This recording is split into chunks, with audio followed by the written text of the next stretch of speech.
आज की कथा में हम श्रवण करेंगे गुण और दोषों को एक व्यक्ति कैसे समझ सकता है।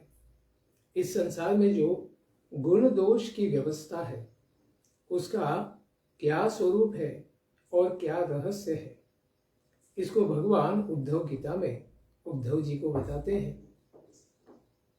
संसार में अनेक प्रकार के योग हैं, सांख्य योग, ज्ञान योग, कर्म योग, भक्ति योग। इनका वर्णन हम इसके पहले की कथा में श्रवण कर चुके हैं। तो जो लोग इस संसार में भगवान से किसी भी योग के द्वारा नहीं जुड़ते हैं उनका क्या होता है, इसको भगवान बताते हैं कि उद्धव, जो लोग मेरी प्राप्ति के जो साधन है भक्ति योग, ज्ञान योग, कर्म योग के मार्ग का परित्याग कर देते हैं और अपने चंचल इंद्रियों के द्वारा क्षुद्र भोगों को ही भोगते रहते हैं, वे लोग इस संसार चक्र में सदा ही भटकते रहते हैं। यानी वे मृत्यु को प्राप्त करते हैं पुनः जन्म लेने के लिए, जन्म को प्राप्त करते हैं पुनः मरने के लिए मात्र। इसलिए यहाँ पर श्री भगवान यह बता रहे हैं कि जो लोग न तो सिद्ध हैं न ही साधक है, प्रधान रूप से केवल भौतिक कर्मों में ही लगे हुए हैं, उन लोगों के सारे गुणों एवं दोष का वर्णन करने की इच्छा से ही वे उन अत्यंत बहिर्मुख जो लोग हैं, जो भगवान को छोड़कर केवल सांसारिक भोगों के पीछे लगे हुए हैं, उनकी भर्त्सना करते हैं, निंदा करते हैं। वे लोग चंचल इंद्रियों और प्राणों से क्षुद्र भोगों को भोगते रहते हैं। वे लोग सदा ही संसार चक्र में बारंबार भटकते रहते हैं और संपूर्ण दोषों से युक्त अनेक योनियों में जन्म लेते हैं। वे सब लोग अपने अपने अधिकार के अनुसार धर्म में दृढ़ निष्ठा नहीं होने के कारण ही अधर्म में चले जाते हैं। लेकिन जो व्यक्ति धर्म में निष्ठा रखते हैं तो ऐसी निष्ठा रखना ही गुण है और इसके विपरीत अनधिकार चेष्टा ही दोष है। यानी जो हमारा धर्म नहीं है, जो हमारा कर्म नहीं है, उसको करना ही दोष होता है। अर्थात गुण और दोषों की व्यवस्था अधिकार के अनुसार ही होती है, वस्तु के अनुसार नहीं। क्योंकि हर एक व्यक्ति अपने अपने गुण और कर्मों के अनुसार अधिकार रखता है। जितने गुण अच्छे होंगे उतना अच्छा कर्म उसे करना चाहिए, और जितने अधम गुण उसके अंदर होते हैं जैसे तमोगुण, तो उस प्रकार के वह कर्म करने में अधिकार प्राप्त कर लेता है। इसीलिए कौन सा कर्म अच्छा है या बुरा है, ये हम तभी कह सकते हैं कि कौन सा व्यक्ति उन कर्मों को करता है और उसका क्या अधिकार है। इसलिए पात्र अपात्र इसको देखना अत्यंत आवश्यक है। अगर यह नहीं समझेंगे तो फिर इस प्रकार की व्यवस्था का ज्ञान हमें नहीं हो पाएगा। तो कोई भी कार्य अच्छा या बुरा नहीं होता है, उस कार्य को करने वाले व्यक्ति के अधिकार के अनुसार यह निर्णय होगा कि क्या वह कार्य उसके लिए गुण है या दोष। इसलिए वस्तुओं के समान होने पर भी या कार्यों को भी समान होने पर भी शुद्धि अशुद्धि, गुण दोष, शुभ तथा अशुभ, जो भी विधान शास्त्रों के द्वारा, वेदों के द्वारा किया जाता है, उसका अभिप्राय है कि पदार्थ का ठीक ठीक निरीक्षण और परीक्षण हो सके। इसीलिए भगवान कहते हैं कि जिसके द्वारा धर्म का संपादन किया जा सके, समाज का व्यवहार ठीक ठीक से चल सके, अपने व्यक्तिगत जीवन में भी निर्वाह को भी सुविधा प्राप्त हो सके, क्योंकि जीवन चले, इस आचार का उपदेश भगवान कहते हैं मैंने ही मनु के रूप में मानव समाज को दिया है, मनु स्मृति के द्वारा। यह उपदेश मैंने धर्म का भार ढोने वाले कर्म जड़ों के लिए किया है। धर्म रूपाम धुरम भारम, कर्म जड़ यानी जो केवल कर्म में ही विश्वास रखते हैं, उन जड़ बुद्धि लोगों के लिए ही मैंने कौन सा कर्म में किसका अधिकार है, इसी को बताने के लिए मनुस्मृति बनाई है। संसार में जो जो भी तत्व हैं, पृथ्वी, जल, तेज, वायु, आकाश, ये पंचभूत ही ब्रह्मा जी से लेकर पर्वत वृक्ष पर्यंत सभी प्राणियों के शरीर के मूल कारण है भौतिक रूप से। इस तरह से ये सब शरीर की दृष्टि से एक समान ही है। मनुष्य का शरीर हो या प्राणी का शरीर हो या वृक्ष हो, सबके अंदर यही पंच महाभूत है। तो एक प्रकार से सबके शरीर तो एक समान ही बने हुए हैं, क्योंकि अंदर में मटेरियल सामान वस्तु तो एक ही है। और सबके हृदय में परमात्मा भी एक ही है, भले ही आत्मा अलग अलग है, लेकिन उस आत्मा की भी गुणवत्ता, क्वालिटी जो है वो एक जैसी ही है, क्योंकि सब भगवान के ही अंश है। इसलिए हे उद्धव, यद्यपि सबों के शरीर के पंच धातु पंच महाभूत समान ही है, फिर भी अपितु वेदों ने इनके वर्ण और आश्रम के नाम और रूप को अलग अलग इसलिए बना दिया है कि ये अपनी वासना मूलक प्रवृत्तियों को संकुचित करके अपने धर्म, अर्थ, काम तथा मोक्ष, इन चारों के पुरुषार्थों को सिद्ध कर सके। क्योंकि हर एक जीव का अपने अपने कर्मों में विश्वास कहां से आता है, इसका उत्तर भगवान देते हैं कि वह गुणों से आता है। सत्वगुण, रजोगुण, तमोगुण। सत्वगुणी प्रधान ब्राह्मण होते हैं, रजोगुणी प्रधान क्षत्रिय होते हैं, तमोगुण प्रधान शूद्र होते हैं, और रजोगुण और तमोगुण दोनों का प्रभाव वैश्य के ऊपर होता है। इस प्रकार से उनको अलग अलग करना आवश्यक है, क्योंकि उनकी वासना मूलक जो प्रवृत्तियां हैं उनको संकुचित करने के लिए ही वे अपना धर्म, उनके लिए एक ही धर्म है, लेकिन उसको उनके गुण और कर्म के अनुसार समझाना आवश्यक है। अर्थ की प्राप्ति भी वे कैसे करेंगे, अपनी कामनाओं को कैसे पूर्ण करेंगे और मोक्ष के प्रति आगे कैसे बढ़ेंगे, तो उनकी वासनाओं के अनुसार मार्ग दिखाना आवश्यक है। इसलिए वर्णाश्रम व्यवस्था बनाई गई है। इसलिए श्री भगवान यह जो व्यवस्था बनाते हैं, इस व्यवस्था से बतलाते हैं कि प्राणियों के स्वार्थ, इस स्वार्थ की सिद्धि को ही प्रवृत्ति कहा जाता है। इस प्रवृत्ति धर्म के संकोच क्रम से धर्म आदि चारों पुरुषार्थों की सिद्धि के लिए नाम और रूप की देश है, काल है, कर्मों के फल है, कर्मों के निमित्त है, कर्मों को करने वाला अधिकारी है, और धान्य आदि वस्तुओं के गुण और दोष का विधान भी भगवान कहते हैं मेरे द्वारा, कि कर्मों में लोगों की उच्छृंखल प्रवृत्ति न हो जाए, वे अपने मार्ग से भ्रष्ट न हो जाए, अर्थात कहीं भी मर्यादा का भंग न हो पाए। इसी के लिए ये सब रचना गुण और दोषों की बनाई गई है। भगवान उदाहरण देते हैं कि देशों में वह देश अपवित्र है जहां पर कृष्ण सार मृग नहीं पाए जाते हैं। काले मृग, कालबीट कहते हैं मराठी, वे नहीं पाए जाते हैं।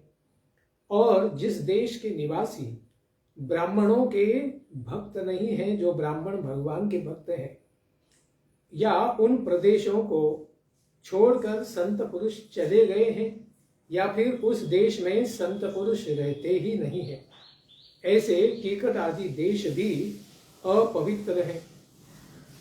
संस्कार रहित और ऊषर स्थान भी अपवित्र है। जिस धरती के ऊपर किसी भी प्रकार के संस्कार नहीं किए जाते हैं, यानी वहां पर म्लेच्छ ही बहुत संख्या में रहते हैं या केवल वह रेगिस्तान है, तो ऐसे स्थानों को भी अपवित्र ही कहा गया है।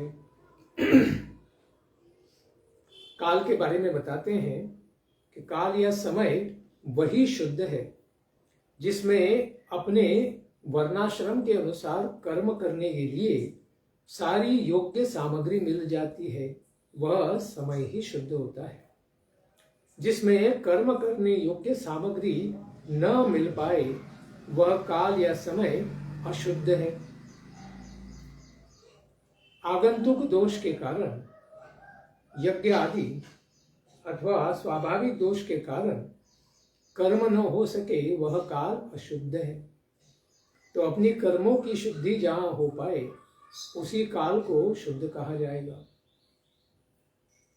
द्रव्य की संपत्ति के कारण अथवा अपने आप पूर्वान्न काल शुद्ध है, क्योंकि वह काल कर्मों को करने योग्य होता है। अतएव कर्म करने योग्य काल गुणवान होता है। जिस काल में उस कर्म को करने के लिए सामग्री प्राप्त नहीं होती है या राष्ट्र में किसी प्रकार के उपद्रव आदि हो रहे हैं जिसके कारण कर्म नहीं हो पा रहे हैं, यानी कोविड आदि का काल, यह अशुद्ध है। सूतक आदि भी 10 दिनों में होने वाले कर्मों के कारण काल को अशुद्ध माना जाता है, उसमें भी कोई शुभ कार्य नहीं किया जाता है। इसलिए अपने कर्म के आवश्यकता के लिए जो द्रव्य है उसकी शुद्धि तथा अशुद्धि द्रव्य के कारण, वचन के कारण, संस्कार के कारण, काल के कारण, द्रव्य की महत्ता को लेकर अथवा अल्पता के कारण होती है। सारी वस्तुएं जिसके द्वारा यज्ञ आदि या अपना कर्म भी करना हो, उनके बारे में भी शुद्ध और अशुद्धि का ज्ञान होना आवश्यक है। इसलिए द्रव्येन अर्थात जल आदि से शुद्धि तो हो जाती है और मूत्र इत्यादि से कोई वस्तु आदि अपवित्र हो जाती है। वचन से शुद्ध है कि अशुद्ध है इस तरह का संदेह होने पर, शुद्ध है इस प्रकार से अगर ब्राह्मणों ने कह दिया तो फिर शुद्धि हो जाती है। और अशुद्धि तब होती है जब ब्राह्मणों के वचन से अशुद्धि हो जाती है। इसलिए यज्ञों में जो प्रोक्षण आदि होता है, इसके द्वारा पुष्प जो वृक्षों के ऊपर से लाए गए हैं तो उनकी भी शुद्धि की जाती है। और अगर किसी ने पूजा से पहले ही पुष्पों को सूंघ लिया है तो वे अशुद्ध हो जाते हैं। नवीन जो बारिश का जल होता है, वह जल जब धरती से प्राप्त होता है तो 10 दिन के बाद वह शुद्ध हो जाता है। अर्थात वर्षा होते समय ऊपर से ही सीधा बर्तन में गिरा हो तो वह जल तो ग्राह्य, लेकिन उसके बाद भी 3 दिन तक वह वर्ज्य कहा गया है, उसमें भी दोष होता है। अकाल में नवीन जल की 10 दिन के बीत जाने पर ही शुद्धि होती है। इसके विपरीत जल अशुद्ध होता है, बासी अन्न अशुद्ध होता है, खास करके 3 घंटे से ज्यादा समय हो गया है तो।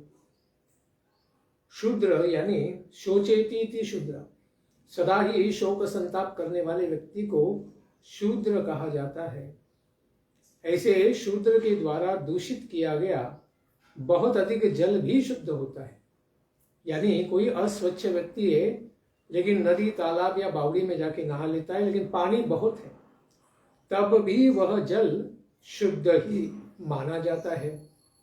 लेकिन अगर बहुत कम जल है, छोटा सा गड्ढा है और उसमें उसने नहा लिया तो वह अशुद्ध माना जाता है। इस प्रकार शक्ति, अशक्ति, बुद्धि, वैभव के अनुसार भी पवित्रता और अपवित्रता की व्यवस्था होती है। उसमें भी कौन सा प्रकार का स्थान है और उपयोग करने वाली की आयु का भी विचार किया जाता है।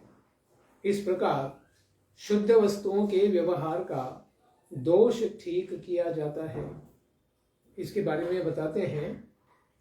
शक्ति और अशक्ति के द्वारा जैसे सूर्य ग्रहण आदि के कारण सूतक का अन्न शक्त पुरुष के लिए अशुद्ध होता है, जबकि छोटे छोटे बालक हैं, बहुत बूढ़े व्यक्ति हैं या किसी रोग से पीड़ित पुरुषों के लिए वह अन्न शुद्ध होता है।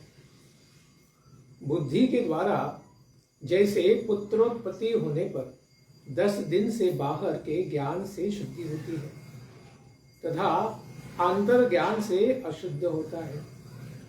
समृद्धि के द्वारा जैसे पुराना तथा मैला वस्त्र समृद्ध पुरुष के लिए अशुद्ध होता है, और कोई दरिद्र है जिसके पास कुछ भी नहीं है पहनने के लिए, उसके लिए वह पवित्र होता है।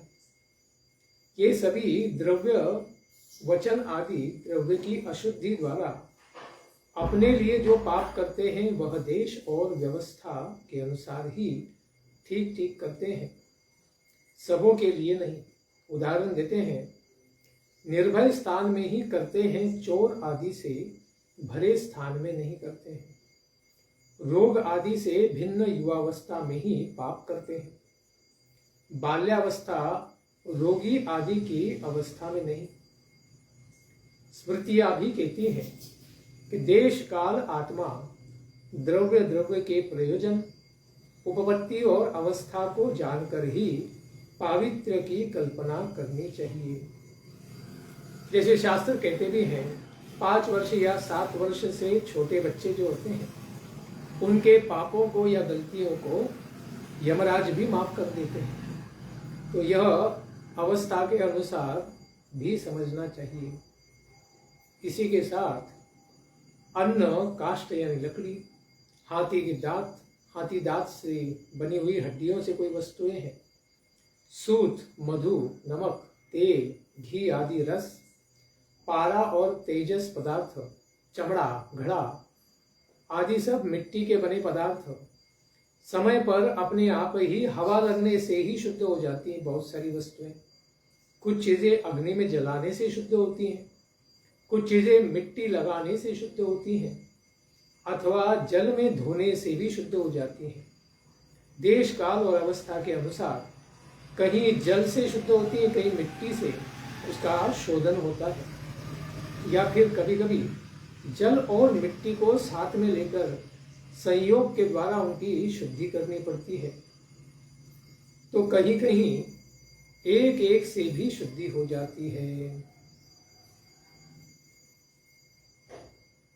जैसे खास करके अगर सिल्क का वस्त्र है, रेशम का वस्त्र है, वो केवल हवा में रख देने से, केवल हवा लगने से ही शुद्ध हो जाता है। लेकिन सूती वस्त्र, कॉटन आदि को पानी से, जल से धोने के बाद ही वह स्वच्छ होते हैं। जिसमें तेल घी उपयोग नहीं किया है, ऐसे बर्तन जल के द्वारा ही स्वच्छ हो जाते हैं। लेकिन जिनमें तेल घी लगा है उनको मिट्टी और जल के साथ शुद्ध कर लिया जाता है। इस प्रकार से उसको समझना चाहिए।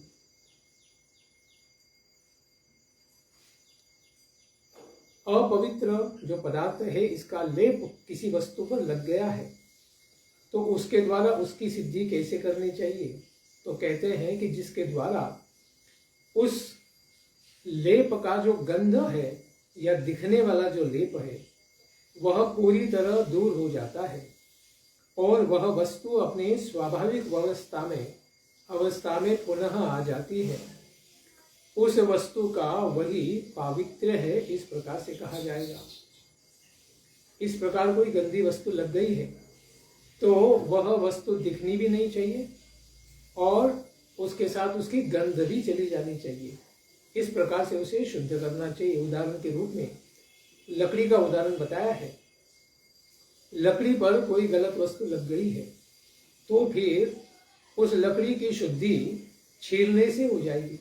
उतना छील दो कि वो लकड़ी से वो गलत चीज निकल जाए और उसका गंध निकल जाए। अगर कोई पात्र है उसमें कोई गलत चीज लग गई है तो उसकी शुद्धि नमक, खटाई और जल तीनों को मिलाकर धोने से हो जाएगी। वस्त्र की शुद्धि जल के साथ धोने से हो जाएगी। अमेध्य लेप की गंध और लेप दोनों को दूर किया जाता है और ये वस्तुएं अपनी स्वाभाविक रूप में आ गई तब उसे शुद्धि हो गई, इस प्रकार से कहा जाता है।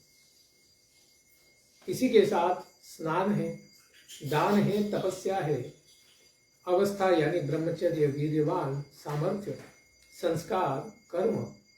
और भगवान कहते हैं कि मेरे स्मरण के द्वारा चित्त की शुद्धि होती है। पुनः एक बार बताएंगे, स्नान है, दान है, तपस्या है, ब्रह्मचर्य है, संस्कार है, अच्छे कर्म है, यज्ञ आदि, और भगवान का स्मरण, इनके द्वारा व्यक्ति के चित्त की शुद्धि होती है। इन सबों से शुद्ध होकर ही ब्राह्मण हो, क्षत्रिय हो, वैश्य हो, शूद्र हो, इनको अपने विहित कर्मों का आचरण करना चाहिए।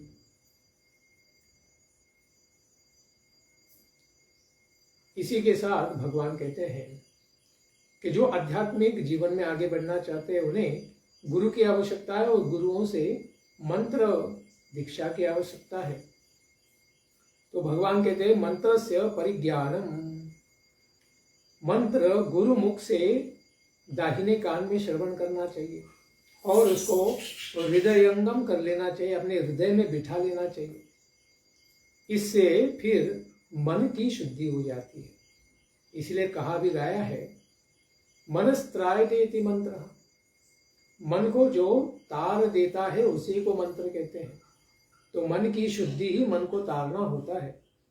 तो ऐसे मंत्रों के द्वारा मन को शुद्ध किया जा सकता है।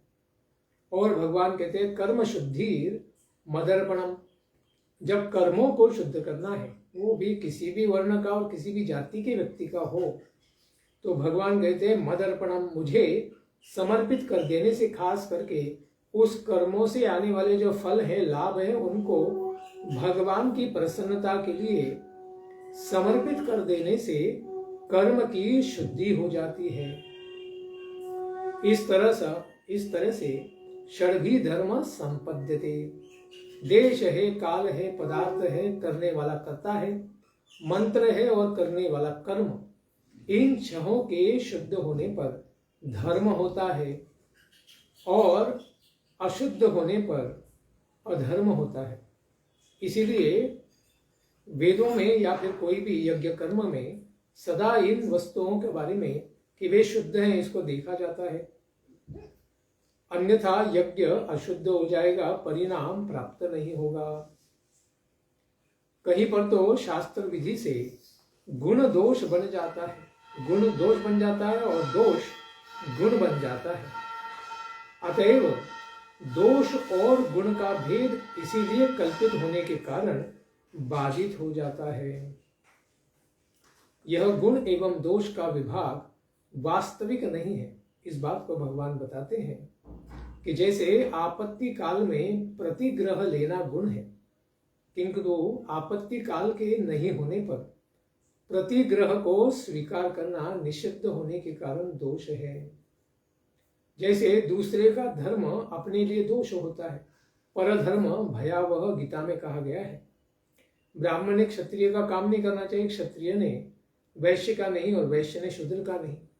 लेकिन आपद धर्म में, इमरजेंसी में ब्राह्मण क्षत्रिय का कार्य कर सकता है या ब्राह्मण वैश्य का भी कार्य कर सकता है। उसे शूद्र का कार्य तो कभी करना ही नहीं चाहिए। लेकिन क्षत्रिय आपद काल में वैश्य का कर्म ले सकता है, उसे भी शूद्र का काम कभी नहीं करना चाहिए। लेकिन आपद धर्म में वैश्य शूद्र का कार्य कर सकता है, उसके लिए दोष नहीं है। इस प्रकार से दूसरे का धर्म तो करना नहीं चाहिए, लेकिन आपद काल में उसको कुछ समय के लिए करना पड़ सकता है। लेकिन आपत्काल जाने के बाद पुनः उसे अपनी स्वाभाविक कर्म में जुड़ जाना चाहिए। इस प्रकार से गुण और दोष को समझना चाहिए। परिवार का परित्याग करना दोष है, लेकिन कोई वैराग्य जीवन को वानप्रस्थी या संन्यास लेना चाहता है, उसके लिए परिवार का परित्याग गुण बन जाता है। क्योंकि विरक्त व्यक्ति के लिए परित्याग करने का शास्त्र विधान ही है। इस तरह से यह जो एक ही विषय में गुण एवं दोष का नियम है, अथवा गुण एवं दोष का जो नियम है, अथवा पुनः एक बार आ गया, वह नियम शास्त्र है, वह गुण और दोष के भेद को ही बाधित करता है। इसके लिए मदिरापान का उदाहरण देते हैं कि जो मदिरापान रूप काम है, उसका आचरण जो जाति अथवा कर्म से पतित व्यक्ति है, उनके पतन का कारण नहीं बनता है। जो पहले से ही दारू या मदिरा पीता है, वह और एक बार पी ले तो उसका पतन नहीं होगा, क्योंकि वो पहले से ही पतित है। इसलिए कहते हैं अध शयानः न पतति। जो कर्मों से पहले से ही पतित है, उसका अध पतन नहीं होता है, क्योंकि वो पहले से ही पतित है। जो भूमि पर ही सो रहा है, वो रात में गिरेगा भी तो कहाँ गिरेगा, वो पहले से ही जमीन पर है।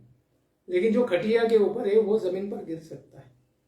इसीलिए जिसके पास ज्ञान है उसके लिए ज्यादा नियम है, और जो अज्ञानी है उसके लिए कम नियम है।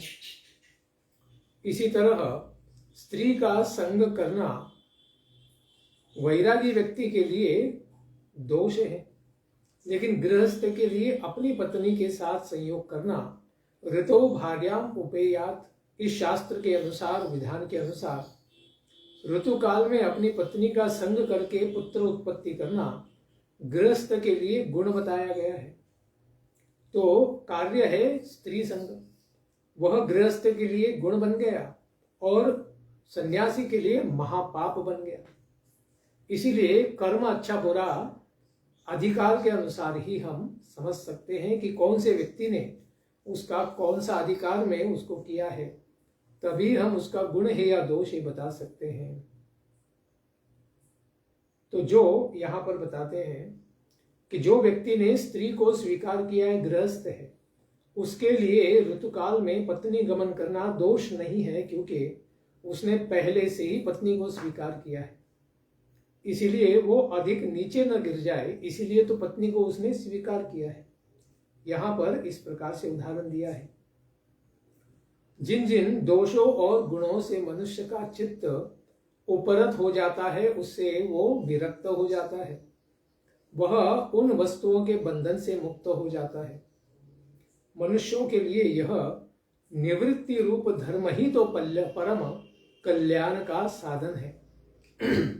प्रवृत्ति बंधन का कारण है और निवृत्ति मोक्ष का कारण है, क्योंकि यही शोक मोह और भय को मिटाने वाला है। कोई चीज प्राप्त नहीं है तब तक उसका मोह होता है, और जो व्यक्ति प्राप्त नहीं कर पाए भूतकाल में उसका शोक होता है, और जिस व्यक्ति को वस्तु को प्राप्त कर लिया है वह कहीं हाथ से न छूट जाए इसका भय होता है। ये सब प्रवृत्ति धर्म के कारण है। लेकिन जब उन वस्तुओं से निवृत्ति हो जाती है तो व्यक्ति मोक्ष की ओर बढ़ जाता है। इसीलिए गुण और दोषों को समझना चाहिए। कहीं भी विषयों में गुण का आरोप हो जाने पर उसके प्रति आसक्ति हो जाती है। आसक्ति होने पर उसे अपने पास रखने की कामना होती है, और अधिक की कामना यानी लोभ भी हो जाता है। और कामना की पूर्ति में किसी प्रकार से बाधा आ गई, समस्या आ गई, तो फिर लोगों में कलह झगड़ा होने लगता है। ये प्रवृत्ति परक के दोष हैं। और खास करके अभी के कली काल में तो कलेर दुर्विषह क्रोध, इस कलह से असह्य क्रोध उत्पन्न होता है। क्रोध के कारण अज्ञान छा जाता है और स्मृति का नाश हो जाता है, और हित अनहित का जो पूर्व अभ्यास से किया हुआ ज्ञान और विज्ञान है वह भी नहीं रह जाता है। इस प्रकार पूरी तरह भ्रमित हो जाता है, और इस अज्ञान से मनुष्य की कार्य और अकार्य का क्या करना है क्या नहीं करना है इसका निर्णय लेने वाली बुद्धि ही शीघ्र ही लुप्त हो जाती है। इसलिए हे साधु पुरुष वाले, साधु स्वभाव वाले उद्धव जी, चेतना शक्ति के लुप्त हो जाने पर, बुद्धि के लुप्त हो जाने पर मनुष्य शून्य के समान अस्तित्वहीन हो जाता है, स्वयं का ही नाश करके बैठता है। उसकी अवस्था उस समय में कैसी होती है? मूर्छित अथवा मुर्दे के समान हो जाती है। फलतः उसका स्वार्थ भी गया और परमार्थ भी, दोनों ही विनष्ट हो गए। इसीलिए संसार में जो विषयों का चिंतन करते रहते हैं वे स्वयं ही विषय रूप हो जाते हैं। जैसे कोई पुरुष स्त्री का बहुत अधिक चिंतन करता है दिन रात, तो वो अगले जन्म में स्त्री बन जाता है। कोई स्त्री अपने पति का या प्रियकर का दिन रात चिंतन करती है तो अगले जन्म में वह पुरुष का शरीर धारण कर लेती है। उसका जीवन वृक्ष के समान जड़ हो जाता है। उसके शरीर में श्वास उसी प्रकार से चलता है जैसे लोहार की धोकनी की हवा, उसमें कोई जान नहीं होती है, बस ऐसे ही हवा फेंकता रहता है।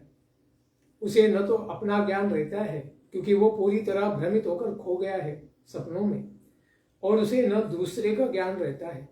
वह सर्वथा आत्मवंचित हो जाता है, यानी आत्मा और परमात्मा का ज्ञान पूरी तरह पुरुषार्थ को भूल जाता है कि मेरा धर्म क्या है और मुझे मोक्ष के लिए क्या करना चाहिए, ये सब भूल जाता है। इस प्रकार केवल कामासक्त होने वाला वह व्यक्ति स्वर्ग आदि रूप जो फल है, जो श्रुतियों में बताए गए हैं, पुण्य कर्म करोगे तो स्वर्ग में जाके भोग पाओगे, ऐसे मनुष्यों के लिए तत्त लोकों को परम पुरुषार्थ नहीं बतलाती है, अपितु बहिर्मुख पुरुषों के लिए अंतःकरण की शुद्धि द्वारा ही परम कल्याण मोक्ष की विवक्षा, वक्तुम इच्छा सा विवक्षा, बोलने की इच्छा को ही विवक्षा कहते हैं। इसी से ही कर्मों में रुचि उत्पन्न करने के लिए उस प्रकार का वर्णन किया है। स्वर्ग दिखाकर यहाँ इस मनुष्य जीवन में धरती के ऊपर व्यक्ति अच्छा सात्विक कार्य करे, सात्विक धर्म का पालन करे, इसके लिए स्वर्ग कहा है। स्वर्ग कहने का अर्थ ये नहीं है कि हर एक को स्वर्ग में सिर्फ भोग करने के लिए भेजना है, ये अर्थ नहीं है वेदों का। स्वर्ग दिखाकर धरती के ऊपर उसके कर्मों को सुधारने की विवक्षा है, यही कहने का अर्थ है कि ऊपर का दिखाओ। जैसे गधे को गाजर दिखाकर आगे धोबी घाट तक चलाया जाता है और फिर वापस उसी गाजर को दिखाकर उसको वापस घर ले आते हैं। उसी प्रकार से मनुष्यों को भी धर्म में लगाने के लिए स्वर्ग की चर्चा की गई है, ताकि उसके लिए वह अच्छा कर्म करेगा, पुण्य दान व्रत तप करेगा।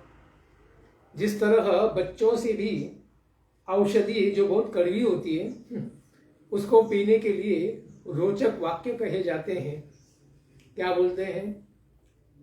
पिब निम्बम प्रदस्यामि खलु ते खंड लड्डुकान, के बेटा जल्दी से तुम ये कड़वी नींब की दवाई है, नीम की दवाई को पी लो। तो बोलेंगे पापा मैं इसको नहीं पीना चाहता। तो उसको बताओ कि अगर तुम पी लोगे तो इसके बाद तुम्हें बहुत ही सुंदर लड्डू मिलेगा, बहुत ही मीठा लड्डू मिलेगा।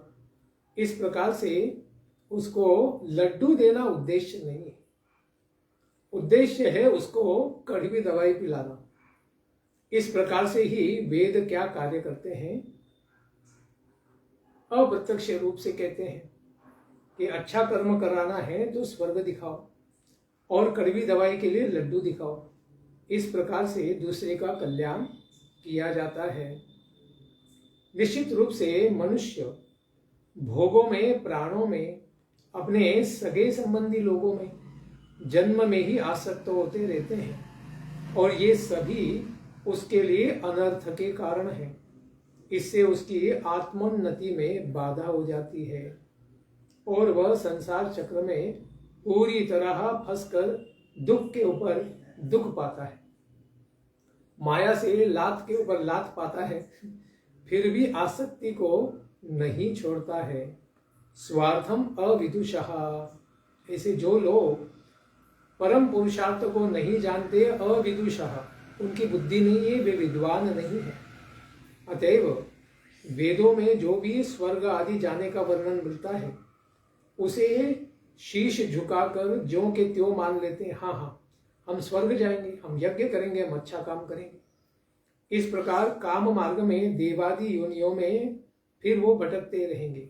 अगर केवल यही जीने का उद्देश्य है कि हमें स्वर्ग जाना है तो स्वर्ग चले भी जाएंगे, लेकिन उससे भी क्षीणे पुण्य मर्त्यलोकम विशन्ति, पुण्य के क्षीण होने पर पुनः धरती के ऊपर गिर जाएंगे। इस प्रकार ऐसे मूर्खों का कभी मोक्ष नहीं होगा। लेकिन कम से कम वो धरती से ऊपर तो जा रहे हैं। हाँ, उनको देवताओं के भी ऊपर जाना चाहिए। और इस प्रकार से अगर वे आगे क्रम मुक्ति के लिए प्रयास नहीं करेंगे तो उसके बाद वे वृक्षादि योनियों में भी प्रवेश कर सकते हैं और उसके नीचे प्राणी या नरक में भी जा सकते हैं।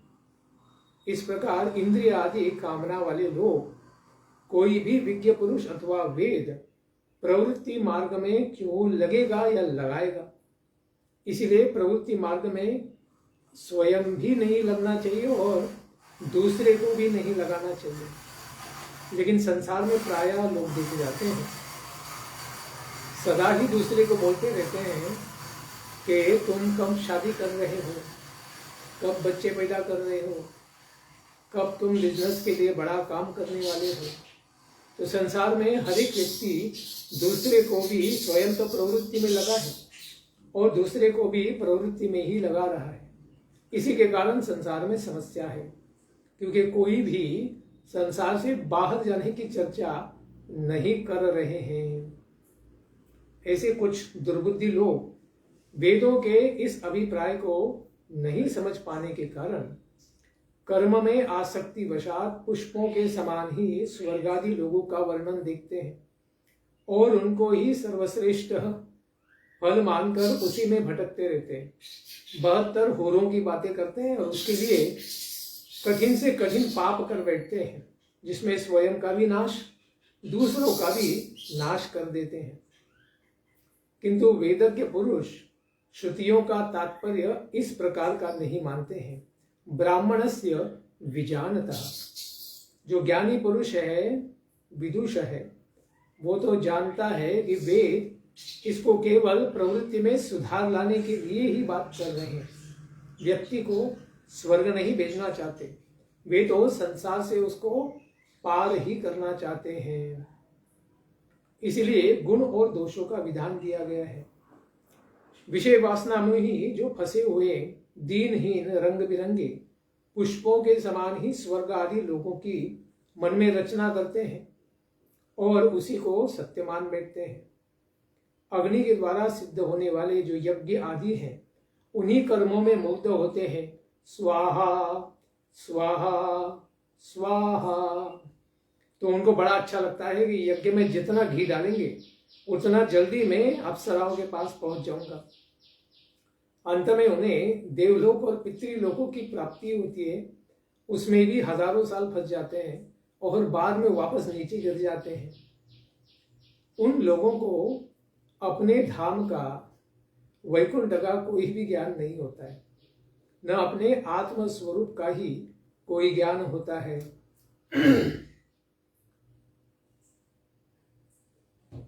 इस प्रकार से पूरी तरह वे भ्रमित हो जाते हैं।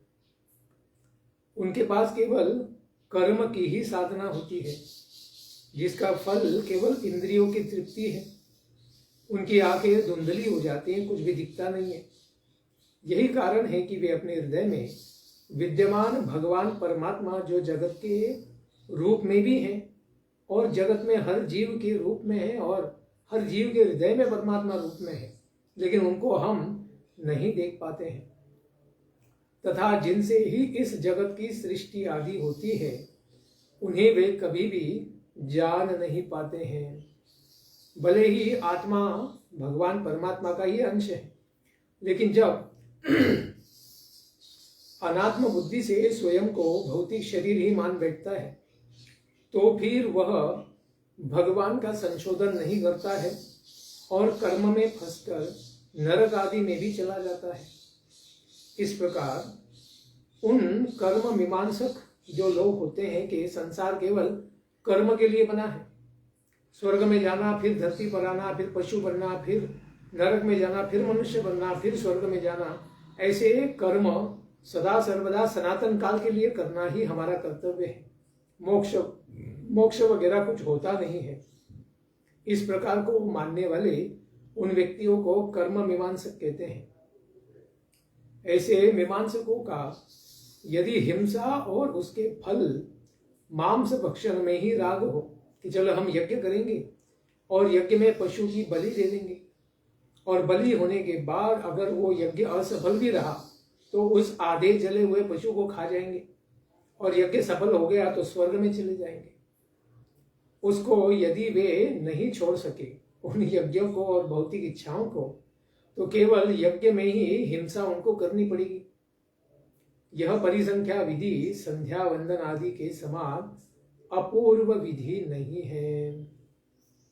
इस प्रकार भगवान कहते हैं कि मेरे परोक्ष अभिप्राय को नहीं जानकर वे विषय लोलुप, केवल इंद्रियां उन्हीं के सुखों में लगे हुए ऐसे पुरुष हिंसा से खिलवाड़ करते हैं।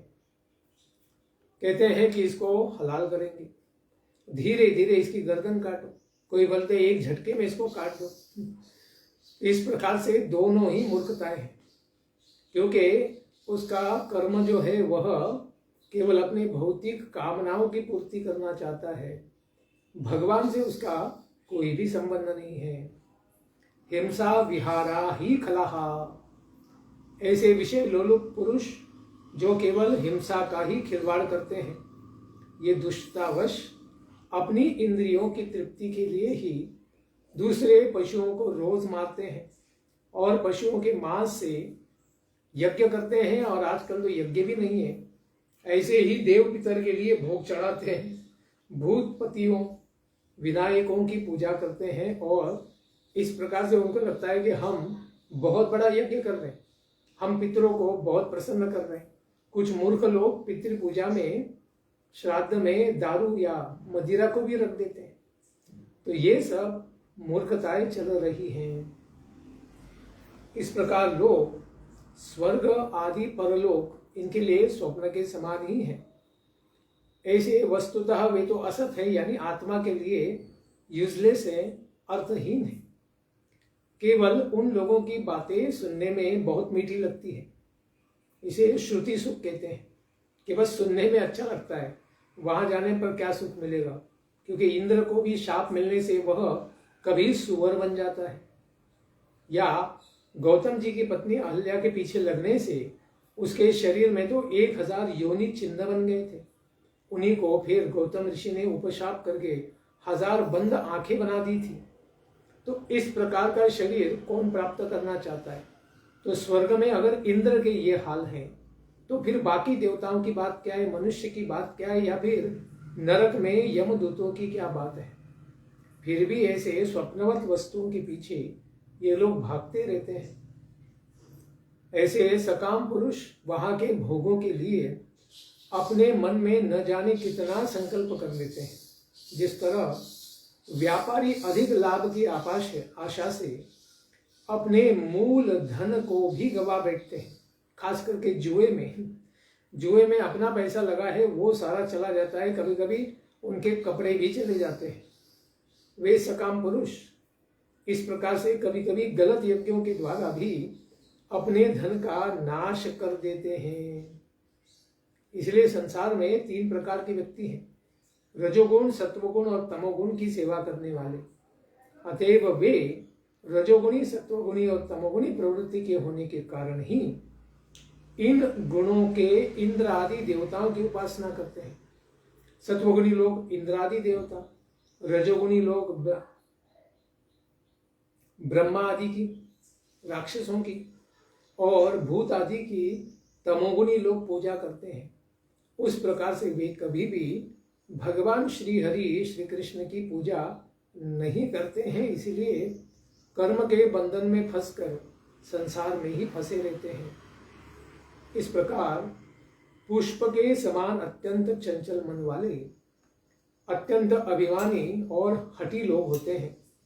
वो कभी भी भगवान की बात को, भगवत गीता भागवत को श्रवण भी नहीं करते हैं। सुनने पर भी उनको ये सब बातें अच्छी नहीं लगती हैं। वे मन ही मन संकल्प करते हैं कि इस लोक में यज्ञों के द्वारा यजन करके स्वर्ग लोक में भोगों को भोगने के पश्चात हम पुनः विशाल महलों में आकर कुलीन गृहस्थ बन जाएंगे और स्त्रियों पुत्रों के द्वारा धन और सोने के द्वारा हम सुखी बन जाएंगे। इस प्रकार से इन वेदों में जो 3 कांड है, कर्मकांड, उपासना कांड और ज्ञान कांड, जो कर्म में आ सकते हैं उनके लिए कर्मकांड, जो देवताओं की उपासना के द्वारा स्वर्ग में जाना चाहते हैं उनके लिए उपासना कांड, और जिनकी ज्ञान में निष्ठा है उनके लिए ज्ञान कांड। इस प्रकार के 3 कांड बताए गए हैं। तो ये सब भगवान यानी भगवान के ब्रह्म रूप तक जाने का विज्ञान है। पहले कर्म करके निष्काम कर्म करे, उसके बाद ज्ञान योग, उसके बाद ब्रह्म के बारे में ज्ञान प्राप्त करे। उपासना के द्वारा पहले देवताओं की, पितरों की पूजा, उसके बाद ब्रह्मा जी की, उसके बाद विष्णु की पूजा, परमात्मा की पूजा। इस प्रकार से कुछ लोग अष्टांग योग भी सीखते हैं। और जो ज्ञान में विश्वास करते हैं वे धीरे धीरे इनसे उपरत होकर, कर्मों से उपरत होकर वेदों के ज्ञान के द्वारा परमात्मा का, ब्रह्म का चिंतन करते हैं। सभी मंत्र और मंत्रों के जानने वाले दृष्टा जो ऋषिगण हैं इस विषय को स्पष्ट रूप से नहीं अपितु गुप्त रूप से ही बतलाते हैं। प्रत्यक्ष रूप से नहीं उपदेश करते हैं, अप्रत्यक्ष रूप से बतलाते हैं। और भगवान कहते हैं परोक्षम च मम प्रियम, मुझको भी इस बात को गुप्त रूप से कहना ही अभिष्ट है। इस प्रकार भगवान प्रवृत्ति परक जो संसार में जीव है इनको इसके प्रवृत्ति का खंडन करने के लिए ही उसको निवृत्ति परत्व रूप से उपसंहार करते हैं। निवृत्ति के मार्ग पर सबको लाना चाहते हैं। तो कर्मकांड भी उसको मोक्ष के मार्ग पर ही लेके जाने के लिए गाजर दिखाया है। ब्रह्मकांड भी और देवता कांड भी, ये सब भी उसको आत्मज्ञान देना और भगवान परमात्मा तक पहुंचाने के लिए ही बताया जाता है। संसार में फंसे रहो इसके लिए नहीं बताया जाता है। इसलिए मंत्र दृष्टा जो गुरु हैं, सद्गुरु हैं, ज्ञानी हैं, ऋषिगण हैं, ये भी प्रत्यक्ष रूप से उपदेश नहीं करते हैं। अप्रत्यक्ष रूप से पुराण वेदों से कथाएं बताकर हमारे अंदर फंसे हुए कर्म की आसक्ति, योग की आसक्ति या ज्ञान की आसक्ति को काट कर हमें इस संसार से परे मोक्ष दिलाकर भगवान के धाम भेजने के लिए ही अप्रत्यक्ष रूप से उदाहरण देकर समझाते हैं और हमारे अंतःकरण को शुद्ध करने का प्रयास करते हैं। इसलिए भगवान कहते हैं वेदों का ही नाम शब्द ब्रह्म है। ब्रह्म ही है, पर ब्रह्म से निकले हैं। भगवान नारायण से ही वेद निकले हैं, ऐसे पर ब्रह्म से निकले ब्रह्म। और ये ब्रह्म का ही नाम शब्दों में जब व्यक्त किया तब उनको वेद कहते हैं। लेकिन ये कैसे हैं? सुदुर्बोधम, इनका अर्थ और स्वरूप जानना अत्यंत कठिन है। यह शब्द ब्रह्म परापश्यंती और मध्यमा वाणी के रूप में प्राण, इंद्रिय और मनोमय है।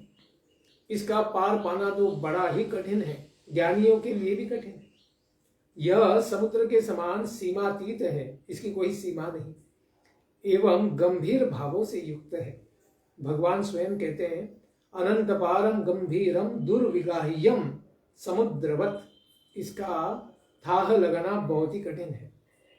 तो ये वाणी के बारे में बताया कि शब्द कहाँ से प्रकट होता है। तो 4 प्रकार का शब्द होता है, परा, पश्यंती, मध्यमा और वैखरी।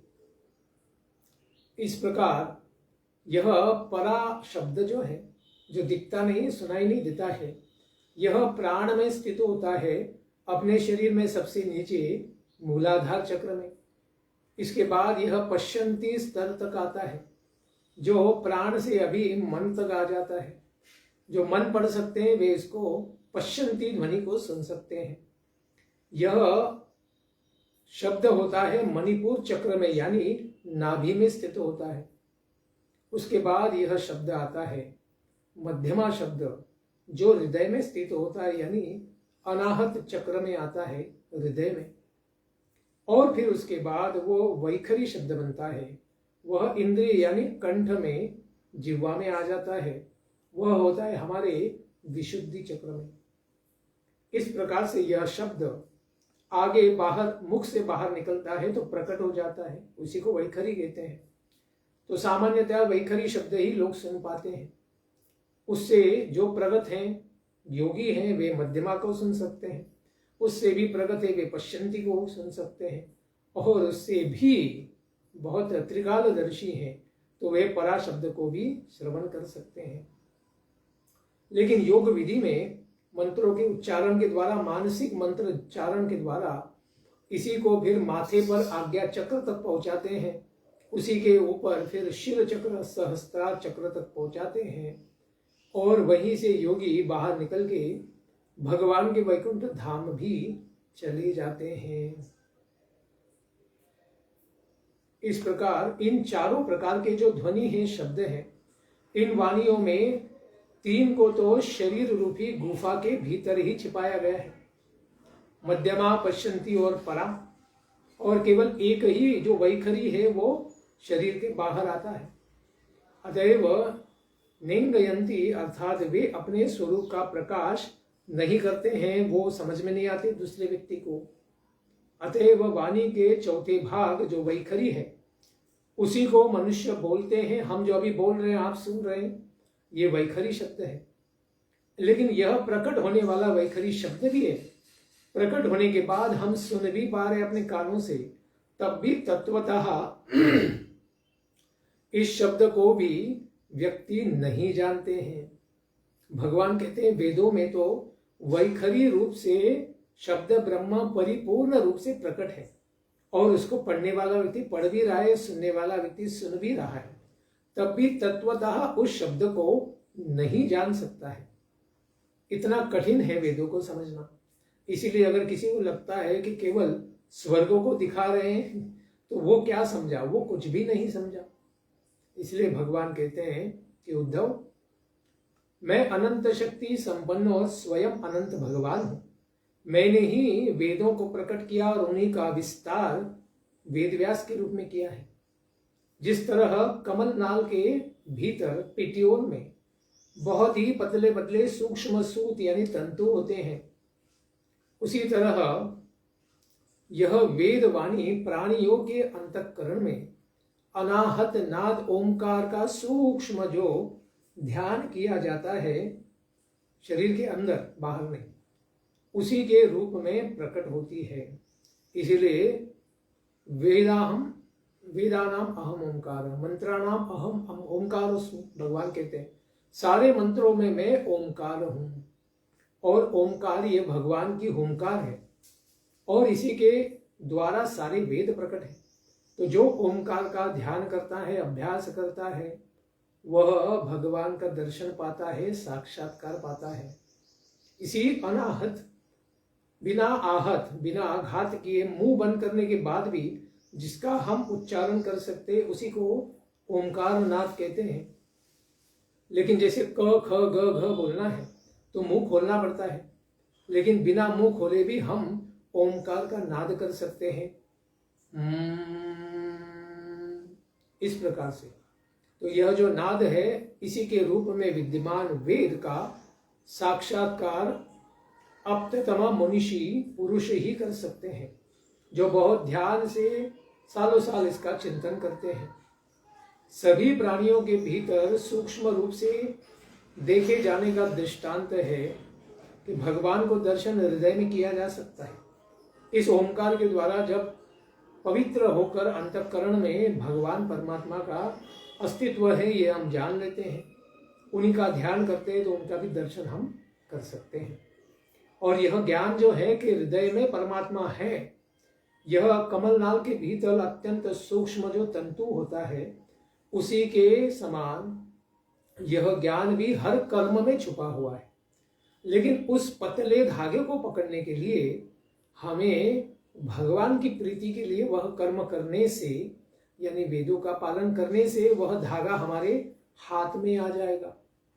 और उस सूक्ष्म धागे को प्राप्त करके हम अनेक धागे जमा करेंगे, उससे हम लौ बनाएंगे और उससे बाती से हम भगवान के लिए दिया जलाएंगे, तब भगवान हमें दिख जाएंगे। इस प्रकार से कर्म से ऊपर उठ के निष्काम कर्म, निष्काम से ऊपर उठ के ज्ञान, और ज्ञान के द्वारा योग, योग के द्वारा भगवान की भक्ति, भक्ति से भगवान का दर्शन होता है। तो इस संसार में पहले भगवान के शिष्य और पुत्र भगवान हिरण्यगर्भ, वे भगवान से यानी ब्रह्मा जी, वे स्वयं भगवान के द्वारा बताए गए वेदों का श्रवण करते हैं। ऐसे भगवान हृदय में इनके भगवान क्या करते हैं, वेदों को बताते हैं।